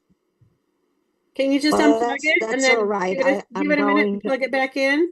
Don't go to back. Don't What? go to bed yet, because we gotta wish you happy birthday. Just reboot and see what happens. It might fix everything. I don't know how to reboot it. I'm telling you, they put a The new reboot, box in this reboot, whole thing. They told me not to touch it. There's reboot your always laptop. one in there. Reboot your I'm not laptop gonna. is what I'm saying. Your laptop. I'm not on my laptop. I'm on my phone. She's Oh. on her phone. Oh man, shut off your Oh. Wi-Fi on your phone just for a second. You might have faster cellular service, maybe. I don't know how to Yeah. do that. But just Rosemary, what type of Wi-Fi phone do off. you have? What type of phone do you have? Do you have Guys, we're live. Android or iPhone? We can't be talking I about have an troubleshooting a phone Android. during live. Okay. Go on your settings Poor and shut off Rosemary. Wi-Fi. What am I going to tell you? What? Next. All right, stay on, Rosemary. We're gonna get you go to settings and turn your Wi-Fi off in the connections. So Miguel, so for state to state, you heard about the Florida shooting. What's some updates in Hawaii? And then we'll go to Oklahoma and then Nevada. Over. Well, again, I'll maybe shift it to Susie or someone in Hawaii. I'm involved with there'll be a hearing on Monday with the Republican Party here regarding the recent elections. So we've been working with that. And outside of that, the governor, I think I mentioned last time, is trying to reintroduce the bill to force vaccinations of the students. And there's also a gun law that they're trying to pass as well. Which will never happen in Hawaii. Which Too many will never- hunters. Yeah, it's never It'll never happened here. happen. They'll Do never you know disarm. the I bill know. number that's in draft state for the children's vaccine? If you ever get that, send it to me. Red America First will be very loud about this. Over. Yeah, they had the old bill. Now it's a new bill, new number, just worded differently. I'll get it to you.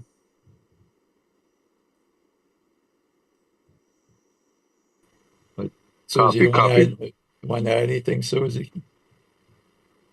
No, just status quo. I would say though, just for on a positive note, that I think all these nasty little exercises by legislature is really waking people up fast and furiously. So there is a lot more pushback than there ever has been before. So there is, definitely activity on behalf of the people, and they are becoming much more proactive. So it's not going to show up in the media. The only medias we have in Hawaii are pretty much deep state, media. So you don't get anything out of other than civilian reporters. You're not I going to do get any I real do news. I do know there's another Elon and Trump protest against them, against Doge, coming up in Hawaii this weekend. So What island? Oahu? on Kauai, On Kauai. down by the Kauai Community College, in front of the college. Yeah, they don't get much. I mean, they don't get much attention. I mean, they make noise and whatever, and people just go, yeah, yeah, yeah. On Kauai, protesting doesn't really do anything. So I don't, it's just, and what, the people that were there last time, are they from the island, or are they fly in for that one? I didn't recognize very many people from the Yeah. island. So, because off islanders are very easy to recognize in a rural community like Kauai. So people aren't going to, especially if they don't recognize who's there, people aren't going to pay any attention to them. So yeah, it's annoying, and someone's obviously getting paid to organize these things, and that's the tricky part. Is it's very hard to find information in Hawaii because everybody's so tight-lipped about everything, and the news doesn't divulge anything that they don't want you to know. So that's Copy. the worst part of it. Well, Thank how you. it works. It works here. It's the coconut wireless that's the most effective. Absolutely. Thank you for that. Becky, Texas. What's going on in Texas? Over. Ken Paxton. Becky, Texas. Going once. Going twice. Leslie, what's going on in Oklahoma? Can you hear me? This is Yes, Becky, go. Okay. Yeah, we're still singing about Ken Paxton putting his hat in the ring for senator. Just replace John Cornyn, who is sometimes strong on certain issues, but is really, in my opinion, a part-time rhino, kind of like Governor Abbott is. A few strong points here and there, but not overall conservative. So I'm real pleased about Ken Paxton going after him. Oh, and I wanted to say something about eggs. I heard this past week that the reason why the prices of eggs are going down is because the United States is importing a bunch of eggs. And I don't know if anybody else has heard that or not. Yeah, I have. Yes, I heard that also. Okay. Yes. All right. That's all I've got for Texas. But you know why we're in a shortage, right? Oh, yeah, because they killed all the chickens. Yeah, because instead of testing yes, them to see which ones were Biden, really sick, they just killed them all. Wink, Biden wink took out his hatchet from and a killed. wink, wink, wink virus. Yeah. Yeah, he took out his hatchet and killed millions of chickens. Yeah, they're trying to kill us any way they can. They'll starve us if they because can. of the bird flu. Yeah. They blamed it on the bird flu. Yeah. Thank you, Becky. Leslie, give us what's going on in Oklahoma. So we have the Oklahoma State House just passed this death penalty for first child rape offense passes House Oversight Committee. Basically, it's saying that it would add the death penalty as a possible punishment for any person convicted of a first offense of forcible anal or oral sodomy, rape, or rape by instrumentation of a child under the age of 14. Good. Yes. I hope it passes. Amen. Yeah. Yeah. Thank you for that, Leslie. Ron and Sandra, I'm muting you guys for what's going on in Nevada. All right. So here's the headlines. Nevada adds online voting and new polling sites to boost Nevada voter turnout. That's not good. But No, that's not no, good. that's They're not gonna good. And that's they're contrary. gonna make the purple state blue forever. Right. And it's contrary to President Trump's directive, you know, and that's because we have a Democratic legislature and a Democratic attorney general. And Ron, there's a solution to this. Okay. Trump did this to schools or states that wouldn't comply to the men and women sports, right? He'll just pull funding from that state. So if they don't follow, the rule, he'll pull funding from Nevada, and the Democrats will cry, and then they'll have to change their ways. Over. okay. Nevada Immigrant Coalition expects ICE enforcement activity this week. So they're coming to Nevada. Nevada removes 162,519 names from voter registration rolls. That's a good thing.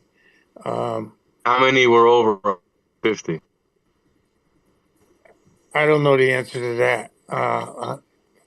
Nevada Attorney General pushing back against Trump administration orders and federal funding cuts. That's that Democrat. Okay, the CCSD superintendent says ICE won't be allowed to enter schools without a warrant. And I don't know, CC, that's probably just something to do with schools, but that's what they're saying. Nevada judge blocks the deportation of a Venezuelan man detained under the Alien Enemies Act. And that's just terrible that we got judges doing that. And that's all the information I have. So let's talk about this one scenario where a judge obviously is doing an American last ruling, right? In this case, it's a political driven call.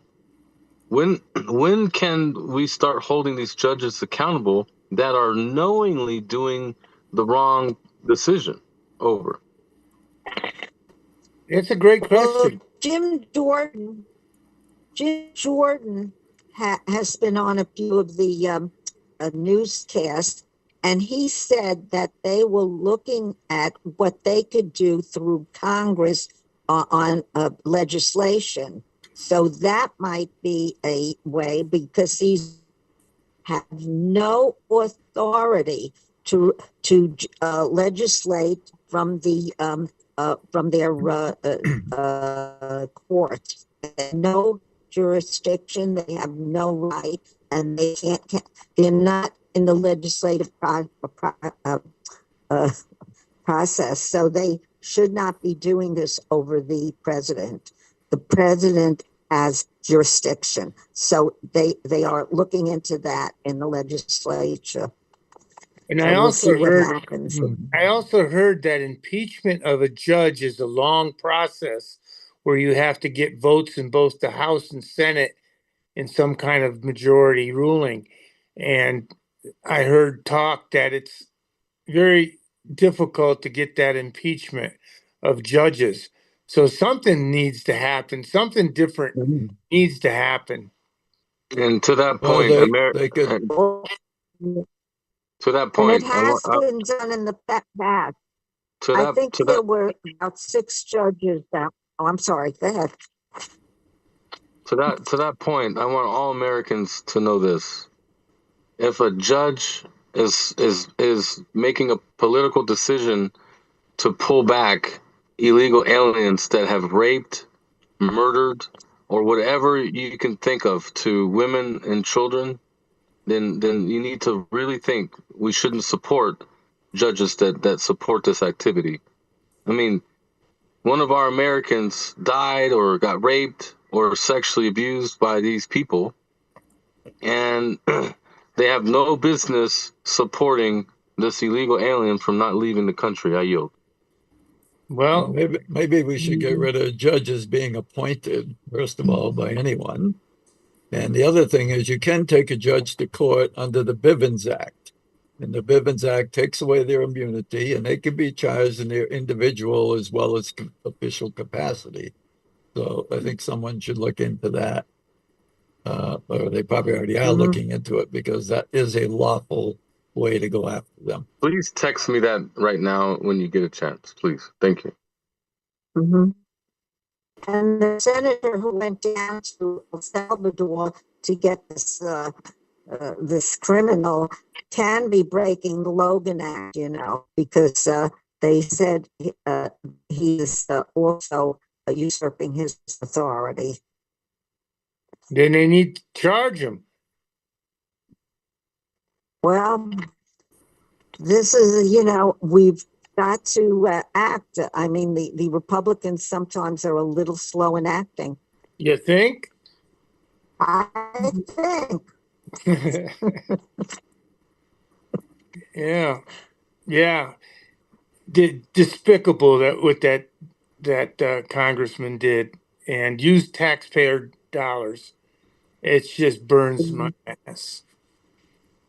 Exactly. Yeah. Oh, by the way, on the internet, I don't know if you heard that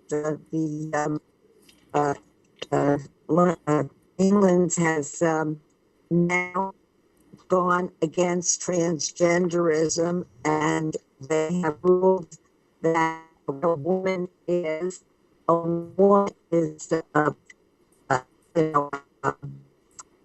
Yeah. You're really difficult to hear. You're really difficult to okay, hear. well, Just go to settings on your phone and just take off the Wi-Fi. That's all you got to do. take off my Wi-Fi and then you'll hear me. Okay, Yes. I'll Yes. try it.